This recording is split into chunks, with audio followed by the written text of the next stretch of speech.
অনেক কথাই চলে আসে। আমি সবসময় বলি যে আমরা সোশ্যালি বা সমাজে আমরা সবসময় পজিটিভিটি বা ইতিবাচকতা ছড়াই। দেখুন, আজকে আমাদের বাংলা ভাষার বা আমাদের ভাষার মাস চলছে। এখানে আমাদের এই ভাষার জন্য কত মানুষ প্রাণ দিয়েছেন, এবং আমাদের যারা বাংলা ভাষাভাষী যেসব কবি, লেখক, ঔপন্যাসিকরা আছেন, সেটি আমাদের কাজী নজরুল ইসলাম, রবীন্দ্রনাথ ঠাকুর, জীবনানন্দ দাশ, সবাই, এবং আমাদের জেনারেশন যাকে আমরা পেয়েছিলাম, আমাদের সবার প্রিয় হুমায়ুন আহমেদ স্যার, তার বই পড়ে, তার নাটক, সিনেমা সব কিছু দেখে কিন্তু একটা সমাজ কিন্তু সমৃদ্ধ হয়। সেটা বরাবরই সব কবি, লেখকদের সময়ই হয়ে এসেছে। এবং এখনকার সময় অনেক জনপ্রিয় একজন লেখক আছেন, সাদাত হোসেন নামের। ওনার আমার খুব ভালো লেগেছে, উনি আমার সিনেমাতেও গান করেছিলেন। সেটি হচ্ছে তালাশ সিনেমায়, একা রাস্তায় এবং হচ্ছে সেফটি পিন নামের দুটো গান। সো হয় কি, আমরা সবসময় কিন্তু দেখেছি যে আমাদের বাংলা সিনেমায় স্ক্রিপ্ট লিখতেন প্রফেসররা আগে, বা কোনো ইউনিভার্সিটির যারা আসলে প্রপারলি পড়াশোনা করে এসেছে। এই জন্য কিন্তু তখনকার সিনেমাগুলো বা এখনও হচ্ছে যারা যারা ইনভলভ, অনেক সমৃদ্ধ হচ্ছে সব কিছু।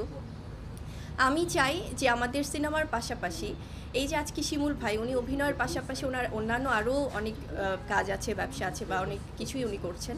বাট তার পাশেও যে উনি লেখালেখি বা একটি বই নিয়ে যে ভেবেছেন, এটা অনেক বেশি আসলে ভালো লাগার। সো আমরা সবাই বই পড়ার এই চর্চাটা বজায় রাখি, এবং 40 হাওয়া এত সুন্দর আসলে 40টি উক্তি নিয়ে এই বইটি করা আমি অবশ্যই পড়ব, এবং আমি চাবো আপনারা যারা যারা আজকে এসছেন বা যারা দেখবেন এই প্রোগ্রামটি সোশ্যাল মিডিয়াতে, সবাই যেন এই বইটি আসলে তাদের সংগ্রহে রাখে। এবং যত বই বের হয়েছে, ভালো বই, আপনারা সবাই ভালো বই পড়ুন, পড়ালেখার এই অভ্যাসটা বজায় রাখুন। আজকে সোশ্যাল মিডিয়াতে আমার মনে হয় যে বই পড়ার অভ্যাসটা একদমই নেই, কিন্তু একটি নতুন বই উন্মোচন করে বা একটি নতুন বই খুলে, যেটা আমরা সবসময়, আমার ভীষণ ভালো লাগে যে হয় না যে একটা সুন্দর নতুন একটা বইয়ের কিন্তু একটি দারুণ কিন্তু স্মেল থাকে। সো আজকে আসলে এখানে হ্যাঁ সো হ্যাঁ সো একটি নতুন বইয়ের কিন্তু খুব সুন্দর একটি গন্ধ থাকে। তো এই গন্ধটি আমার মনে হয় যে একটি নতুন বইয়ের কিন্তু খুব সুন্দর একটি স্মেল থাকে, একটি দারুণ ঘ্রাণ থাকে। সো এই ঘ্রাণটা আমাদের সবার নেওয়া উচিত।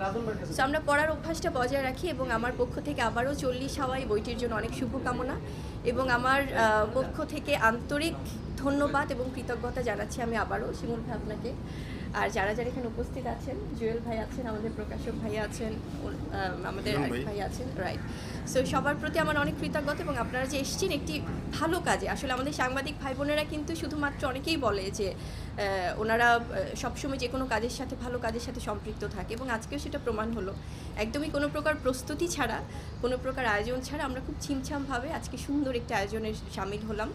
সো আমরা চাবো, বা আমি ব্যক্তিগতভাবে চাবো, আপনারা সবাইটি ছড়িয়ে দেবেন যেন সবাই বইটা পড়ে, বা শুধুমাত্র 40 হাওয়া বই না, প্রত্যেকটা বই, এই অভ্যাস যেন আমাদের নেক্সট জেনারেশন, যা ছোটো ছোটো বাচ্চারাও যারা আছে, তারাও যেন বই পড়ার অভ্যাসটা বজায় রাখে। Thank you so much.